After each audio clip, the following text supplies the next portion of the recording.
Democrats are better for the economy. This is a fact that has been looked into so many times, proved true so many times over the last, since World War II, and yet is not understood by way too many people, and the opposite is believed by most of America. When you poll people, even a lot of Democrats, definitely independents and definitely Republicans, say, I think the Republican Party is better for the economy. It's just not true. And I've said this on the show before and got people asking me, can you get into the specifics so I know exactly why you say that? Before we do this, and then we will, but I'll just let you know, send this clip to any Republican friend you have so that they can finally get out of their head that somehow magically Republicans are good for the economy, even though it's not borne out in the data. And I'll also say, because I understand the way the economy works, it's not as black and white as people want you to believe in a lot of these political discussions. The president only has so much power. Congress only has so much power over the economy, etc. And we can recognize that. And we can look at how historical events have affected the economy at different times, and on we go. That's absolutely worth doing. But the general 30,000 foot question of what does the data show about when a Democratic president's in power, when Democrats are in control and have more influence, versus the same for Republicans. And it's just not even close, as you're going to see here. So because it's presented nicely, I'm going to do this through the reading of an op-ed to the New York Times called "Why Are Republican Presidents So Bad for the Economy?" But then I will be putting in the description some links that you can dive into deeper to look at kind of more of the analysis that's been done of this. And this is presented in a way that I can do for YouTube in a nice way. But again, more data will be down in the description if you want to dive in and fact check what is presented here. Okay, so as this op-ed begins, a president has only limited control over the economy, and yet there has been a stark pattern in the United States for nearly a century. The economy has grown significantly faster under Democratic presidents than Republican ones. It's true about almost any major indicator: gross domestic product, employment, incomes, productivity, even stock prices. It's true if you examine only the precise period when a president is in office, or instead assume that a president's policies affect the economy only after a lag and don't start his economic clock, or hopefully someday hers, but for this it's all his, until months after he takes office. The gap, quote, holds almost regardless of how you define success. Two economics professors at Princeton, Alan Blinder and Mark Watson, write. They describe it as startlingly large. And they include some things you can interact with here. And so this article will also be in the description if you want to play around with at different points in presidencies what the growth in GDP looked like. Since 1933, the economy has grown at an annual average rate of 4.6% under Democratic presidents and 2.4% under Republicans, according to a Times analysis. In more concrete terms, the average income of Americans would be more than double its current level if the economy had somehow grown at the Democratic rate for all of the past 9 decades. Now, even if Democratic presidents were in power all that time, that wouldn't be the case. There's other factors involved. I'm the first to admit that. But I'm saying what we know to be true is Republicans definitely aren't causing great economic realities comparatively. If anything, that period, which is based on data availability, is too kind to Republicans because it excludes the portion of the Great Depression that happened on Herbert Hoover's watch. So that's not even in this analysis, and still this is what we have. More charts you can interact with there later. The 6 presidents who have presided over the fastest job growth have all been Democrats, as you can see above. The 4 presidents who have presided over the slowest growth have all been Republicans. Crazy coincidence, Ben. The big question, of course, is why? And there are not easy answers. And then it dives into what I was saying. Economists, just so we can get through this, I'll summarize, have wondered, it can't be as simple as just magically a Democrat gets in office and does better. And it's not. Again, I'm saying that time and time again. So if anyone freaks out, they're just going to be wrong about it. But it also can be said that all of the variables economists look at to say, maybe this is why that's just a coincidence, or this or this or this, you combine them all and still it makes up for some of that gap, but not all of it. So it has to be something playing a role with the leadership and policies of Democrats. As it continues, still the pattern is so strong and long-lasting that coincidence alone is unlikely to be the only explanation. Statistical noise, as Mr. Blinder and Mr. Watson wrote in their paper exploring the pattern, does not seem to be the answer. What then are the most plausible theories? And this is the very interesting part. I usually obviously don't just read directly this much, but I think this is very educational. First, it's worth rejecting a few unlikely possibilities. Listen up, because this is the one I hear the most.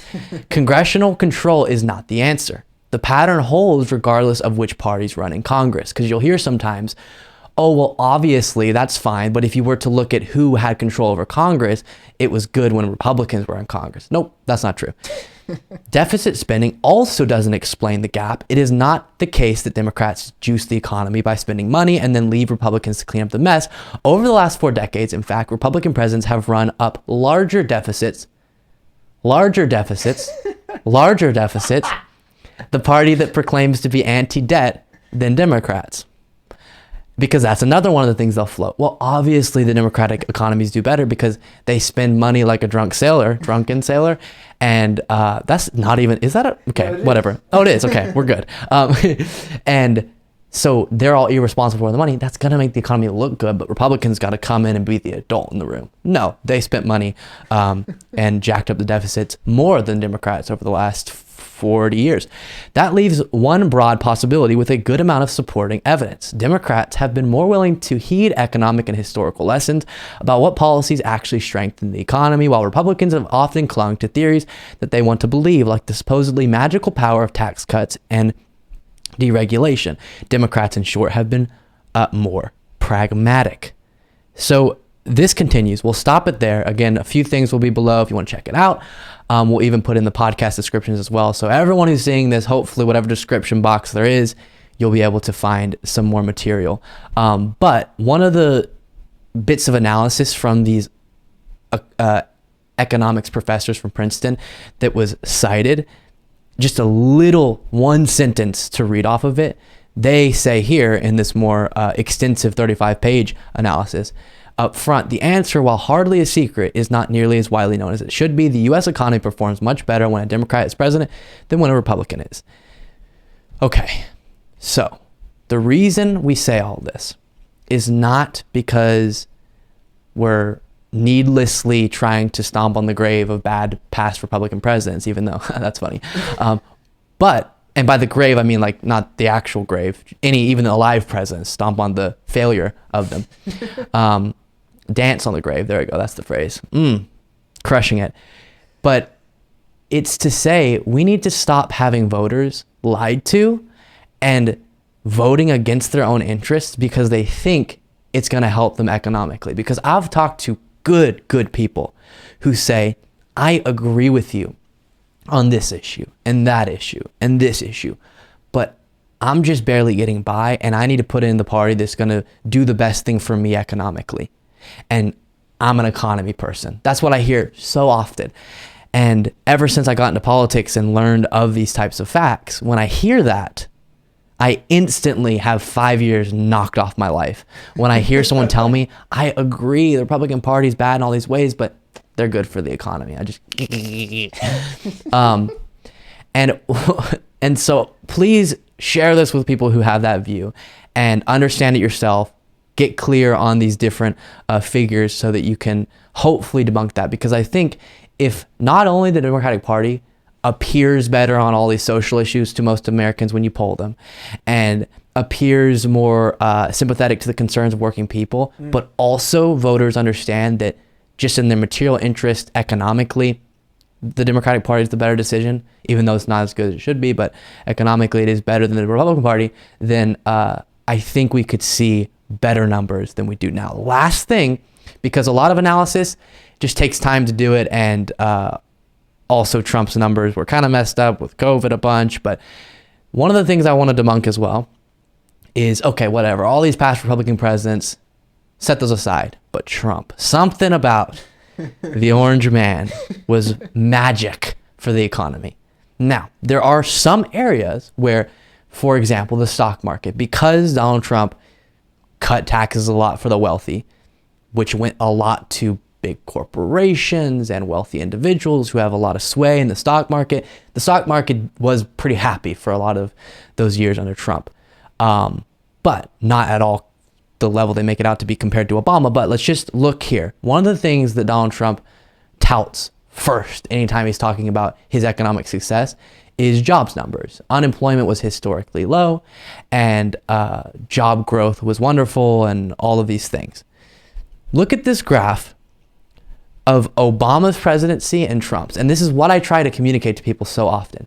It is true that the economy was great under Trump, but it just continued exactly what was gonna happen after Obama. And I'm not saying because Obama was the most incredible thing that ever happened. Whatever the variables were, whether it was some policy related, some just other economic things worldwide, etc., the economy was in a really good place when Trump took over in January of 2017. And it was projected to be heading that direction. And you can see it's linear, guys. If Trump did something that made the economy start growing more and jobs numbers got better, this would go boink, because he would have changed that part of our economy. He would have done something that would have changed the direction the economy was going. But you can see there, oh, so he just didn't horribly mess it up for 2.5 years or 3 years, right? Okay. Is that really that big of an accomplishment? Is that what you want to run on? Hey guys, Trump took over a really good economy that was built under a Democratic president, and that's why we should vote the Republican president. Doesn't make sense anymore, right? Okay, hopefully that is clear and enjoyable/educational to y'all. Don't let yourself be lied to. Thank you so much for watching. If you want to be a part of what makes this show possible, plus get access to the full video version of the show hours before any of the clips are uploaded to YouTube, plus get access to an extra full show every Saturday that only members can see, you can do so by going to patreon.com/Luke Beasley. That's patreon.com/Luke Beasley, and there is a link in the description.